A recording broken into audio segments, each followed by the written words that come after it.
검은 고양이들과 흑사병. 성경에는 고양이, 캣이라는 낱말이 단 한 군데도 나오지 않는다. 이 영어 단어의 어원은 산스크리트어에서 유래하는데 그 기본 의미가 어머니라는 뜻이다. 성경에서 이 같은 낱말이 생략되었다는 것은 아주 의외의 일이다. 왜냐하면 고양이는 수많은 이교도적 종교들이 숭배의 한 대상으로 삼았었으며 이집트에서는 태양신 라와도 관계가 있었기 때문이다. 동물을 가축으로 기르기 시작한 먼 옛날부터 고양이는 개와 관계가 있어 왔는데도 분명 신구약 두 책에서는 모두 개 이야기만 숱하게 나오는 것이 사실이다. 신약에서는 개를 구원받지 못한 사람에 비유하고 있다. 베드로후서 2장 22절, 빌립보서 3장 2절, 요한계시록 22장 19절. 창세기와 출애굽기에서 모두 이집트의 역사, BC 1890년에서 1500년을 상세하게 기록하고 있으면서도 고양이에 대해서만은 언급을 자제하시느라고 성령님께서 얼마나 고통이 크셨을까 한번 상상해보라. 앞서 말한 것처럼 이집트 BC 2000년에서 1400년에서는 고양이가 태양신 라와 관계를 가진 한 여신이었다. 하나님께서 이집트의 신들을 심판하시겠다고 모세에게 말씀하셨을 때 출애굽기 12장 12절. 그분은 자신의 뛰어나심을 증명하기 위해 태양을 어둡게 만드셨다. 어둡다 라는 말을 눈여겨보았는가? 그러나 집에서 키우는 애완동물로나 여신으로나 고양이 이야기는 전혀 나오지 않는다. 이집트에서는 고양이 머리가 한 마리 독수리가 육체를 떠나 하늘로 솟아오르는 영혼을 상징했는데 그것은 여신 아이시스의 영혼을 나타내는 것이었다. 그뿐만 아니라 옛날 털복숭이 고양이가 또 모든 것을 보는 눈, all seeing eye를 나타내는 존재로 여겨지기도 했다.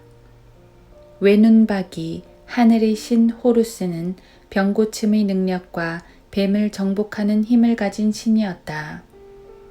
왜 하나님께서는 성경에서 바알, 아슈토레스, 몰렉, 밀콤, 케모시, 너갈, 아시마 등과 같은 신들에 대해서는 언급하시면서도 라, 아이시스, 호루스, 셉, 그리고 오시리스 같은 신들에 대해서는 언급을 생략하셨을까? 검은 고양이는 곧 팬더, 표범을 말한다. 독일어의 판저처럼 판저사단 말이다. 판저사단은 독일의 장갑차 사단이었는데 그 팬더 부대의 사령관은 괴상한 모자를 쓰고 있었다. 나에게 사진 몇 장이 있다. 히틀러의 모든 나치 블랙캣, 검은 고양이 사령관들은 한결같이 검은 베레모를 쓰고 있었고 최소한 히틀러의 바펜 SS 친위대들은 모두가 검은 베레모를 쓰고 있었다. 민속 전승에 의하면 검은 고양이는 어두움의 여신 헥테이트를 일컫는데 그 여신은 태양을 삼켜버리고 모든 것을 칭칭 감아버리는 뱀이다 라고 고대 작가들이 기록하고 있다. 사탄 숭배 의식에서 AD 800년에서 1200년 여자들이 새까만 연고를 온몸에 문질러 발라 검은 고양이로 변모토록 하는 의식을 치르기도 했다. 그들의 여신은 창세기 1장 2절 시절 이전에 어두움의 여신 헥테이트와 같은 마녀의 여왕 다이아나였다. 어두움이란 단어를 눈여겨보았는가? 수년 동안 고양이 숭배 사상에 대해서 필자가 수집한 자료들을 보면 모든 검은 미사 진행 중에는 검은 양초를 사용했다는 것을 알 수 있고 그 미사 현장에 사탄이 나타났으며 그때마다 사탄은 거대한 검은 고양이를 안고 있는 검은 거인으로 등장했다는 것을 알 수 있다. 위에 나오는 몇 가지 이야기가 말해주듯 역시 검은 것은 아름답다. 프랑스 대혁명 기간 중 몇몇 급진파 우익 아방가르드 화가들이 교황들을 그렸는데 그 그림은 교황 발 밑에 유다 이스카리옷이 앉아 있고 그들 주위에 13마리의 고양이들이 빙 둘러앉아 있는 광경을 묘사하고 있다. 그리스도와 12제자 요한복음 6장 70에서 71절을 합치면 13이라는 숫자가 된다. 13일의 금요일의 검은 고양이를 조심하라. 비록 고양이가 고양이라는 이름으로 성경에 등장하지 않지만 성경에는 거듭거듭 여러 번 언급되는 거대한 고양이 2마리가 분명히 등장하고 있다. 한 마리는 우리가 잘 아는 사자인데 사자는 사탄을 상징하기도 하고 베드로전서 5장 8절 또 예수 그리스도를 상징하기도 한다. 요한계시록 5장 5절 또 다른 한 마리의 고양이는 표범인데 요한계시록 13장 1에서 2절 표범은 절대로 예수 그리스도를 상징하지 않는다. 왜냐하면 표범은 검은 흑점을 갖고 있거니와 그리스도와 그의 신부는 점이 없다고 성경은 말씀하고 있기 때문이다. 베드로전서 1장 19절, 에베소서 5장 27절 그리스도와 그리스도인들에게는 점이 없다. 짐승 계시록 13장은 사람, 계시록 13장 18절이면서도 또 짐승, 계시록 13장 2절, 14장 9절이기 때문에 대환란 기간 중에는 모든 사람들이 표범의 표를 갖지 않으면 안 되게 된다고 성경에서 말씀하고 있음을 기억해두라.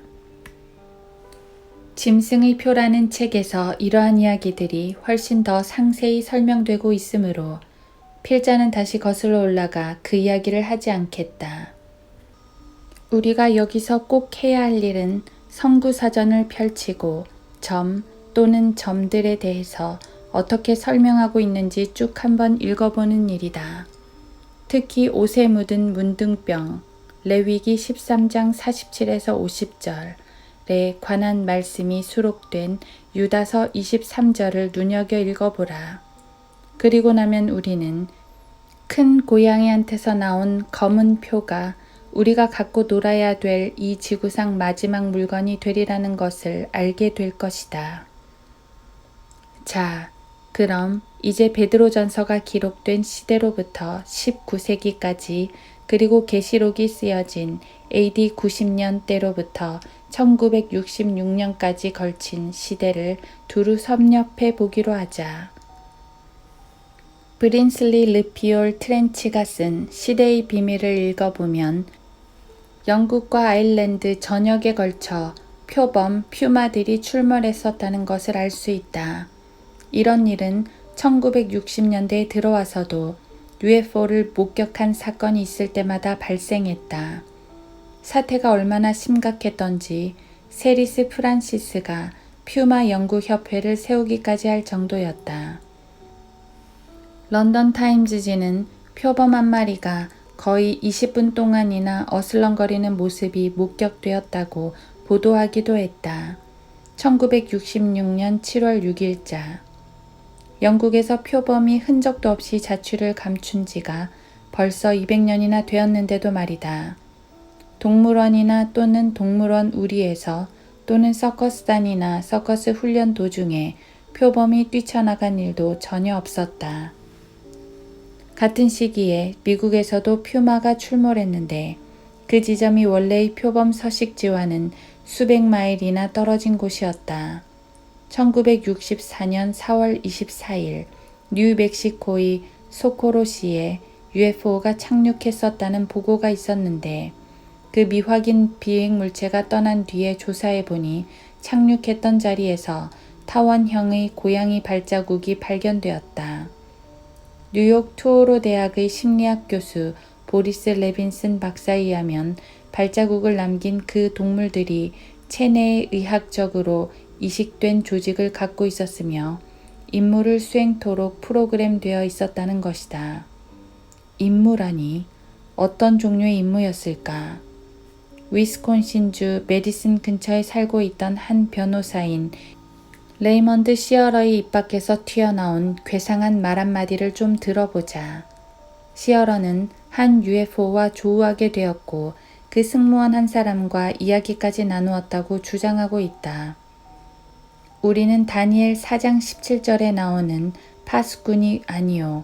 우리들보다도 더 자주 여기에 방문하는 사람들이 있소. 그들은 당신네 세상과 당신네 사람들에 대해 우리보다 더 잘 알고 있소. 시어러에 따르면 자기가 만난 UFO 승무원이 이렇게 말했다는 것이다. 시어러는 이렇게 말한다. 그때 그 UFO는 우리 지구의 물리적 특성들을 알아보기 위한 과학적 탐험을 하고 있는 게 틀림없었다. 그 승무원은 자기가 왜 여기 오게 되었는지에 대해 잘 알고 있지 못하는 것 같았다. 그는 어떤 명령 하에서 임무를 수행하고 있는 군인처럼 보였다. 에릭 로먼, 외계에서 온 신과 악마들. 어떤 군사적 임무였을 가능성이 있다고? 네브라스카주 애쉬랜드의 허버트 셔머가 자신이 만났던 UFO 승무원에 대해서 한 말이 거짓말이 아닌 것 같다. 그 UFO 승무원들을 보는 순간 나는 그들이 오랜 동안 군에 복무해온 자들이라는 인상을 받았다. 그들은 은회색 유니폼을 입고 있었고 장화를 신고 있었다. 신과 악마들, 페이지 156, 157. 그런데 또 퓨마 이야기는 뭘까? 그들의 눈동자를 보니 마치 고양이 눈의 동공을 들여다보고 있는 듯한 느낌이었다.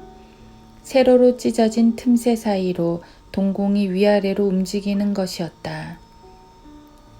트렌치는 UFO와 퓨마에 관한 그의 저서 말미에서 그동안 UFO에 관련된 모든 문서들 안에 들어있는 내용들과는 비교가 안 되는 심오한 통찰 내용을 제시하고 있다. 그는 그 글에서 총기 단속법, 검은 유니폼의 수앗 부대, 자넷 레노 법무장관, FBI, 경찰국가, CIA, 흑색 헬리콥터 부대, 게스타포 요원, BATF, UN, 평화유지군, 그리고 존 F 케네디의 긴급명령, 피마 등에 대해서 통렬히 공격하고 있다.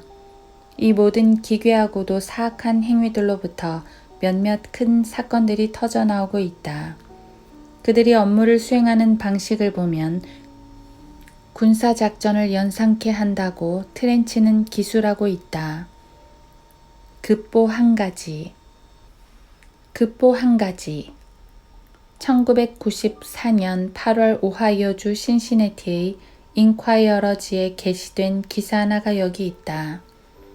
1993년 아무런 표식도 없는 검은 헬리콥터들이 애틀란타 시내 상공에 떼지어 모여들더니 위협적이고도 공포 분위기를 자아내는 굉음을 내며 잠든 주민들을 공포에 떨게 했다.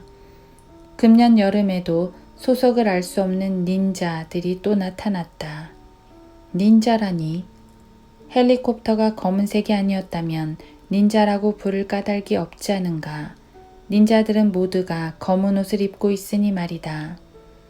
그러니 또 역시 검은 것은 아름답다. 로군.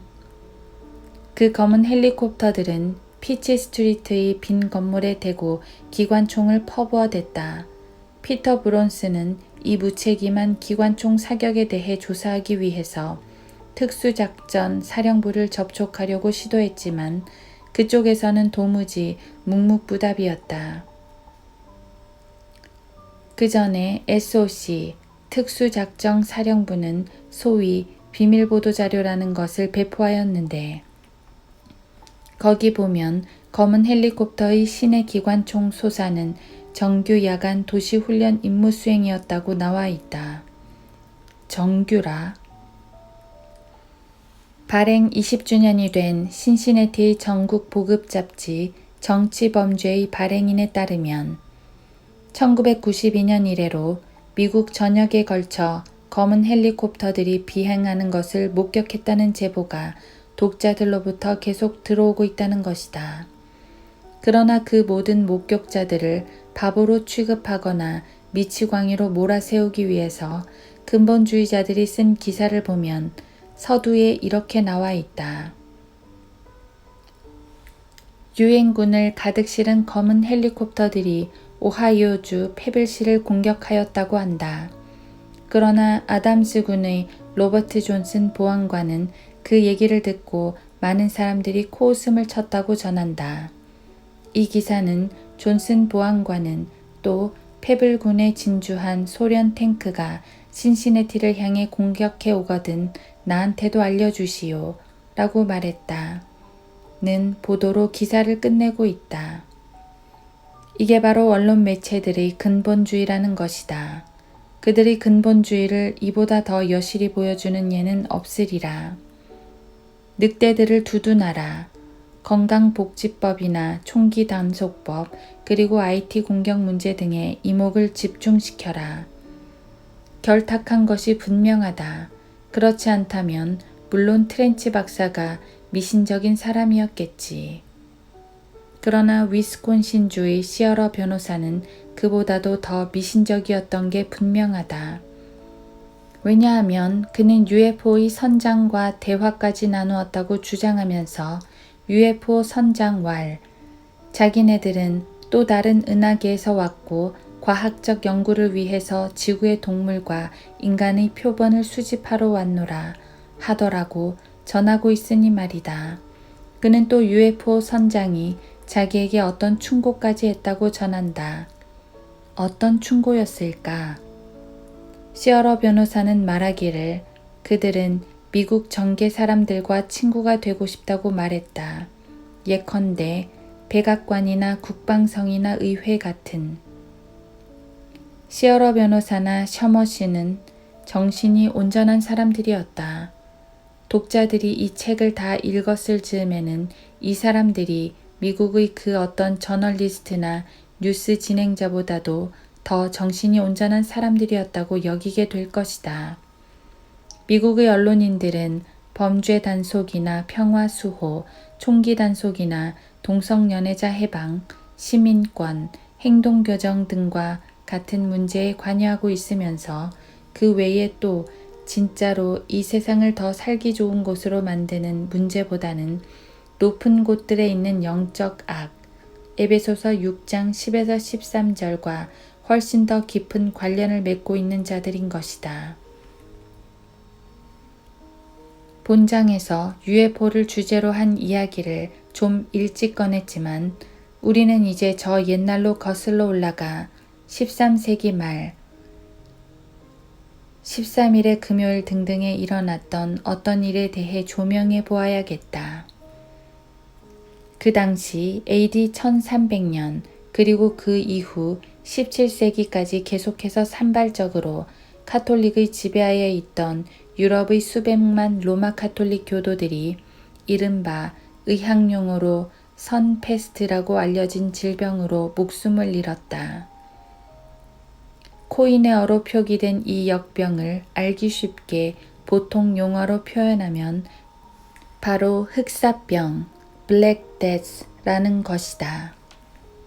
수년 전까지만 해도 가령 1700년부터 1933년까지는 유럽이나 미국의 그 어떤 공립학교에서도 마귀, 장난꾸러기 요정, 별똥별, 천사 등이라든가 악몽에 시달리게 하는 사큐바스, 즉 잠자는 남자와 정을 통하는 마녀란 뜻, 나 인큐바스, 잠자는 아내를 겁탈하는 악마란 뜻 등에 얽힌 암흑시대 이야기들을 들려주는데 많은 시간을 할애했었다. 그러나 증거 없는 이런 이야기들이 모두 로마 카톨릭의 종교적 미신에서 나왔다고 여겨졌다. 이런 이야기들은 단순한 중세기적 환상에 지나지 않았다. 합리주의, 배교주의, 무신론, 인본주의, 그리고 계몽사상이 도입되면서 이러한 이야기들은 모두 시대착오적인 생각에 지나지 않는 것으로 여겨지게 되었다. 1700년에서 1933년까지 학교에서는 역사 교과서를 통하여 옛날 사람들이 얼마나 어리석었으며 거짓말에 잘 속고 잘못된 신앙을 갖고 있었는가를 설명하기 위해서 이런 이야기들을 들려주었다. 그 의도인즉 북어베어, 나쁜 아이를 잡아먹는 도깨비, 나, 피투성이 살인귀는 전혀 실제하지 않았던 존재들이라는 것을 가르쳐 주려는 것이었다. 과학적 귀납법이나 상대성 이론, 개체 발생학, 반복 발생 계통 발생학 등의 덕분에 인류는 이제 미신으로부터 해방된 것이다. 그래서 이제는 13일의 금요일이라든가 검은 고양이 따위는 다 헛소리처럼 되고 말았다. 인류가 타락하면서 디모데후서 3장 1에서 9절을 읽어보라. 그리고 성경이 설정해 놓은 말세에 가까워지면서 데살로니가 전서 2장, 계시록 13, 17장, 스파냐 3장 등을 읽어보라. 조그만 쓰레기통을 채울 만한 두뇌조차도 갖지 못한 성경대로 믿기를 거부하는 가짜 지성인들이 그 알량한 신념을 자기네들의 사상 속에 심어놓은 것이다. 눈먼 소경들을 이끌어가는 이러한 눈먼 지도자들이란 바로 헉슬리, 팔레이, 피히테, 셸링, 소이어바흐, 스펜서, 쇼펜하우어, 헤겔, 마르크스, 아인슈타인, 칸트, 호킹, 스피노자, 다윈, 괴테, 더로우, 루소, 탐페인, 볼테르, 홉스, 휴մ, 버트란드 러셀, 윌리엄 제임스, 그리고 존 듀이 같은 자들을 가리킨다. 두뇌가 좀 모자란 이런 자들이 왕창 이 세상에 도래하면서 덜 떨어진 성경 비판자들은 마침내 암흑시대에 출현했던 모든 초자연적인 현상들이 모두 환상이요 환각에 지나지 않았다고 가르치기에 이르렀다. 그리고는 급기야 1940년대와 1950년대 어느 즈음에 들어오면서부터는 이런 얘기들을 마저 자취를 감추고 말았다. 1940년에서 1990년까지 모든 교과서 저자들은 900년 전 목격되었다고 증언된 물체들, 특히 어떤 물체가 공중으로부터 나타났다고 알려진, 즉 하늘나라에서 왔다고 알려진 물체들일 경우에는 그것을 현대 미국 또는 유럽 어린이들이 알기를 원치 않았다. 이제 역사를 파헤쳐보자. 전미교육위원회 NEA, 미국 중앙정보국 CIA, 마약 단속국 DEA, 알코올, 담배 및 화기관리청 BATF, UN, 유럽 공동체 EC, 미 연방수사국 FBI 등이 자라나는 미국 그리고 유럽 어린이들에게 알려주지 않으려고 그토록 발버둥치는 역사적 기록들을 모두 한번 파헤쳐보자. 그들이 그러한 역사적 기록들을 감추려는 이유가 이제는 점점 눈에 띄게 분명해지고 있다. 미신적이고도 미계몽적이었다는 암흑시대의 관측자들이 눈으로 보고 또 보았던 것과 똑같은 사실들을 20세기에 사는 우리들이 또 보고 있는 것이다. 또는 목격되었다고 알려지고 있다. 그러나 현대는 중세시대, 즉 암흑시대와 다르기 때문에 그 모습 또한 옛날과는 다르게 보이는 것이다. 그러한 사실들은 현대에 와서는 다음과 같은 모습으로 나타나고 있다. 황금 주파수 대역, 천체 생물조사, 천체간 이식장치, 융선 시스템, 전자장 스펙트럼, 컴퓨터, 승강기 제어 코드 장치, 에너지 센터, 라이키안 프로그래밍 장치, 광굴절 현상, 레이저, 가상현실 발생기, 홀로그램, 유전자 조작, 염색체수 변조, 핵폭발, 혹성 궤도와 윤설, 미확인 비행물체, UFO, 인공위성, 그리고 로켓 등등이 곧 이들의 현대적인 모습들인 것이다. 이 시대에 들어와서는 목격된 물체들이 사진으로 촬영되고 목격한 내용들이 400만 명이나 되는 증인들에 의해 여러 번 확인까지 되었다. 이 모든 목격 보고서들을 다 조사하고 나면 필자는 그리스도의 재림 이전에 이 조사를 게시하여 독자들에게 최신 정보를 낱낱이 제공하겠다. 우리들은 그 내용들이 서로 일치하는 데가 있다는 것을 알게 될 것이다. 암흑시대의 목격자들과 20세기 목격자들 사이에 차이점이 있다면 옛날 암흑시대 이전부터의 목격자들에게는 자기네들이 목격한 물체를 묘사할 수 있는 어마어마한 과학적 용어들이 없었다는 점이다. 굉장한 용어들로 프로그램되어서 그만 나중에는 바보 천치로 세뇌돼 버린 베드로후서 2장 13절 18절 및 유다서 16절, 현대의 고등교육을 받은 자들에게 깊은 인상을 심어주는 소위 직업적 전문 용어조차도 옛날 사람들은 만들어내지 못했던 것이다. 뒤늦게 1890년까지도 캘리포니아 샤스타산 근처에서 바닷물 속에서 솟아나와 육지 위로 날아가는 비행 접시를 보고도 사람들은 그것을 그냥 배라고 표현하고 마는 정도였다. 검은 것은 아름답다 니까 우리 한번 과거 6세기 전으로 거슬러 올라가 흑사병에 관해서 살펴보기로 하자.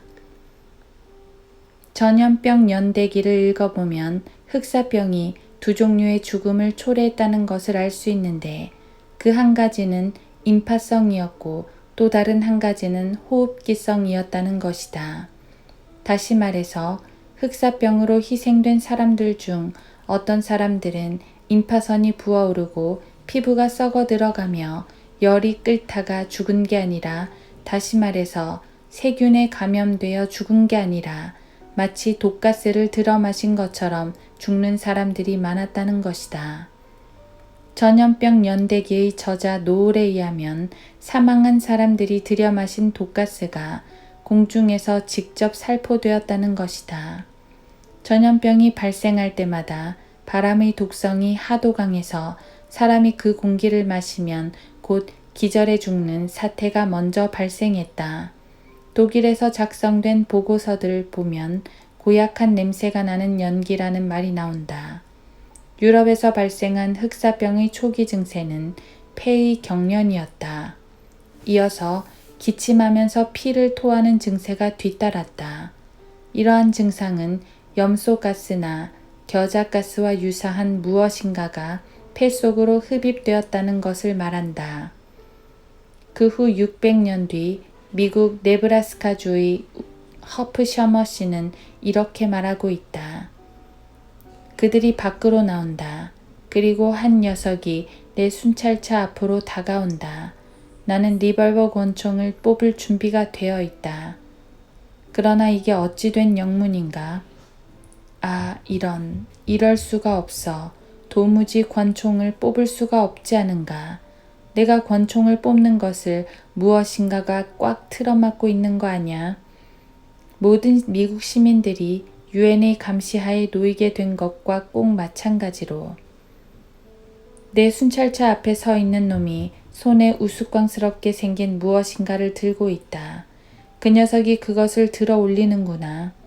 거기서 무엇인가가 뿜어져 나오더니 내 차를 온통 둘러싸고 있구나. 그것은 초록색 가스 같은 뭐 그런 거였다. 아, 맙소사. 이게 무슨 영문이지? 나는 그만 마비돼 버렸고 곧 의식을 잃고 말았다. 그리고는 아무것도 기억할 수가 없다. 기억이 온통 깜깜한 블랙이다. 전염병 연대기 페이지 144장. 또 역시 검은 것은 아름답다. 흑사병 이야기로 다시 돌아가자.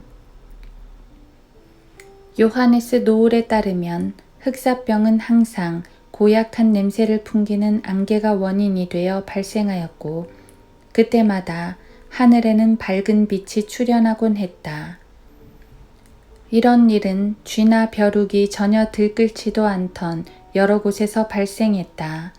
흑사병의 공포에 직면한 사람들은 흑사병이 발생하기 전에 일어난 일련의 사건들을 먼저 겪어야 했고 그리고 난 후에 결국 흑사병이 발생했다. 이러한 사건들은 이집트의 파라오에게 내려졌던 10가지 재앙들과 아주 흡사하다. 대기의 변동 폭풍이 몰아치는 일, 곤충떼가 습격해오는 예사롭지 않은 일, 그리고 천상에서 일어난 여러 가지 현상들처럼. 자, 이만하면 20세기의 진짜 과학자들이라면 그 사실에 대해 누구나 흥미를 느낄만 할 것이다. 성경대로 믿는 사람들이라면 누구나 다 그러한 사실들에 대해 흥미를 갖는다. 왜냐하면 AD 33년에 한 번도 틀려본 적이 없는 예언을 하셨던 한 인자가 계셨으니 마태복음 17장 22에서 23절. 그분의 예언들을 늘 접하고 있는 우리들 성경대로 믿는 사람들이야 누구나 다 흥미를 갖는 게 당연하기 때문이다.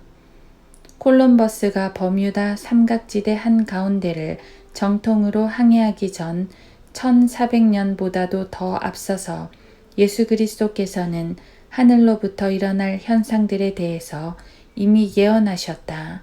누가복음 21장 11, 25절. 추신. 100여 척의 선박이 버뮤다 삼각지대에서 마치 바다의 블랙홀에 빨려 들어가 죽음을 맞이하듯 실종되었다고 한 타블로이드판 신문이 1960년대에 보도한 일이 있다. 블랙홀 역시 검은 것은 아름답다인가? 대부분의 역사가들의 견해와는 반대로 흑사병이 14세기 말에 와서 완전히 사라진 것은 아니었다. AD 1300년에서 1700년 사이에 아프리카와 아시아 그리고 유럽에서 흑사병으로 사망한 사람들을 다 합친다면 서기 1700년까지 모두 4천만 명이나 되는 사람들이 이 흑사병으로 죽었다. 흑사병이 발생할 때마다 기이한 현상들이 목격되는 것은 아주 흔한 일이었다. 불가사의와 그 전조들의 연대기 가운데서 저자 콘라드 리코스틴스에 의하면 역병이 스위스를 휩쓸기 전에 스위스 바젤 상공에서 유성이 목격되었다고 한다. 그 유성은 마치 비행선 같은 모양이었고 포문도 갖고 있었다고 한다. 포문이란 원래 선박과 관계가 있는 것이다. AD 1500년에서 1543년 사이에 유성에 관한 보고가 25건이나 있었다.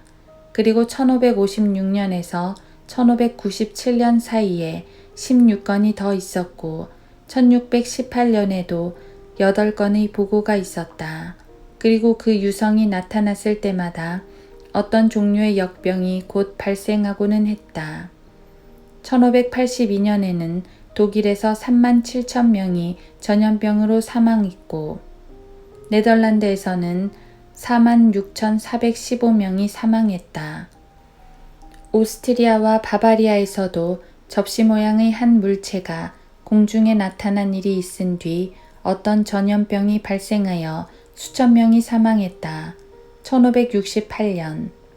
전염병은 사람들뿐만 아니라 가축들까지 죽였다.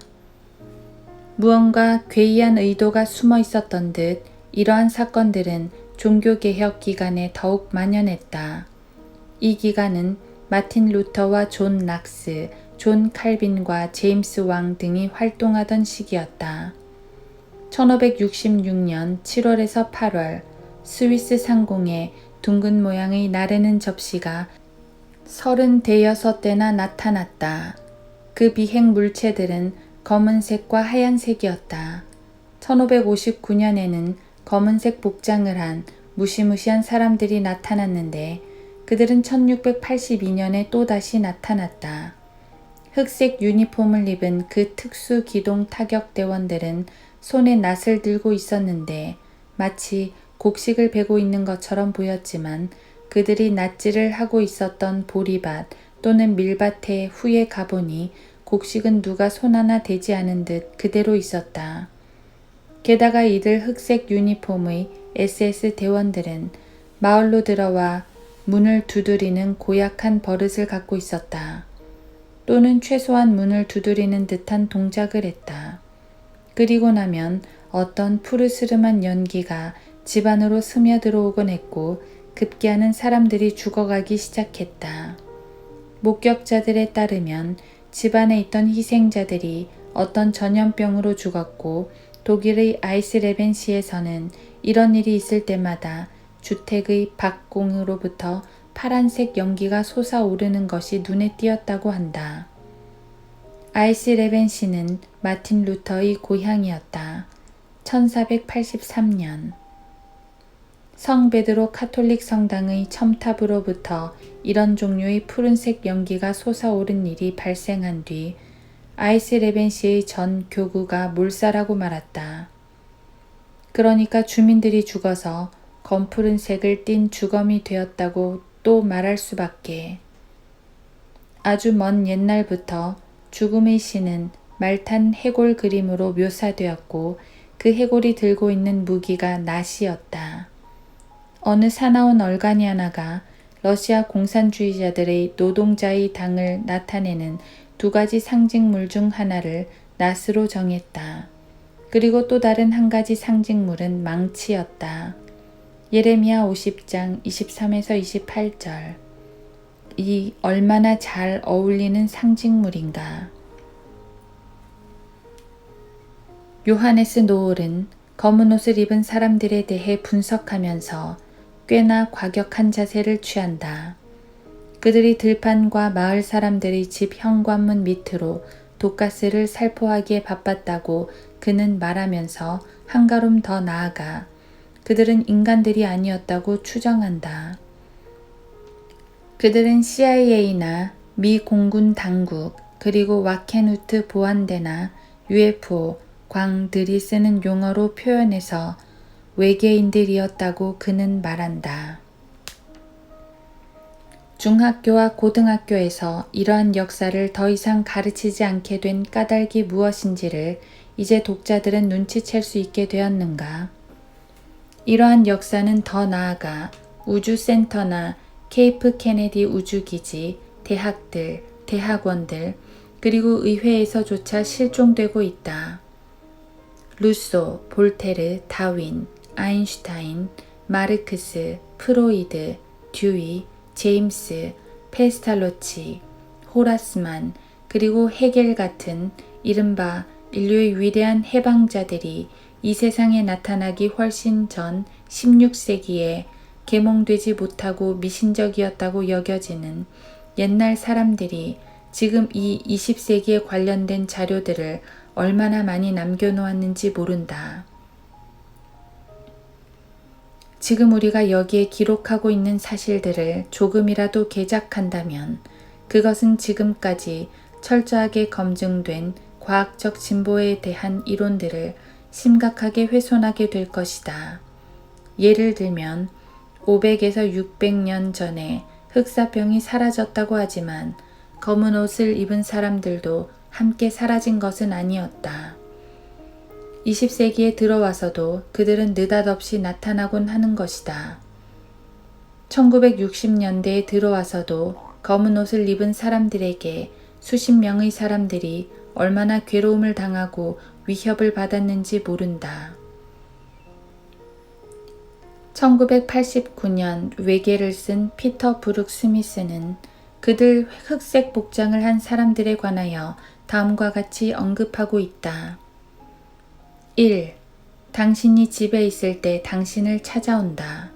2. 그들은 거의가 남자들이다. 여자가 있더라도 절대 한 명 이상은 아니다. 3. 그들은 동양인의 모습을 하고 있고 얼굴이 햇빛에 탔다. 4. 남성 동성 연애자들이다. 입술에 밝은색 립스틱을 바르고 있다. 5. 그들의 동작은 뻣뻣하고 기계적이다. 6. 그들의 대화는 전혀 우호적인 데가 없고 상냥하지 않다. 7. 그들은 미 공군 신분증을 소지하고 있다. 그들과 조우한 희생자가 실제 본대로 그들의 성명과 주소와 신분증 번호를 기록하고 또 조사를 해보았지만 그것이 번번이 가짜로 판명되곤 한다. 다음을 보라. 1967년 2월 어느 날 미 공군의 악명 높은 블루북 프로젝트의 대변인 조지 프리만 대령은 이렇게 말했다. 공군 유니폼을 입고 정부기관에서 발급한 독특한 신분증을 부착하고 있는 신비스러운 사람들이 UFO 목격자들의 입을 틀어막으려 협박해왔다. 그들은 연방법을 위반하고 있는 것이다. 우리는 정말이지 그중 한 놈이라도 체포해봤으면 좋겠다. BATF와 FBI, CFR, CIA, IRS, 국세청, NSA, 국가안보위원회 같은 기관들이 프리만 대통령을 도와 체포작전을 펴왔지만 이들 어줍잖은 두뇌 집단들은 과거 60년 동안 단 한 명도 잡지 못했다. 1967년 7월 톨레도에 사는 로버트 리차드슨 씨는 어느 날 야간 운전을 하던 중 UFO와 조우한 일이 있었다. 그 사흘 뒤 검은 옷을 입은 두 사람이 나타났다. 그들은 검은 캐딜락을 타고 사라졌다. 일주일 후 검은 옷을 입은 또 다른 두 사람이 나타나 그에게 말했다. 너의 아내가 지금처럼 여전히 예쁜 모습으로 계속 살아가기를 바란다면 그 금속을 돌려주는 게 좋을 걸세. 로마 카톨릭 마피아단이 흔히 쓰는 함축적인 은어에 주목하라. 그 금속이란 그가 UFO를 조우했던 자리에서 주었던 것인데 이미 품질조사기관에 보내 분석을 의뢰한 뒤였다. 그들은 비행 접시에 대해 너무 많이 알고 있다의 저자 알버트 벤터시에 의하면 검은 옷을 입은 그 악명 높은 자들이 마치 성직자들 같았다는 것이다. 검은 옷을 입고 있는 성직자라면 그게 어떤 사람인지 독자들은 알고 있겠지. 나는 안다.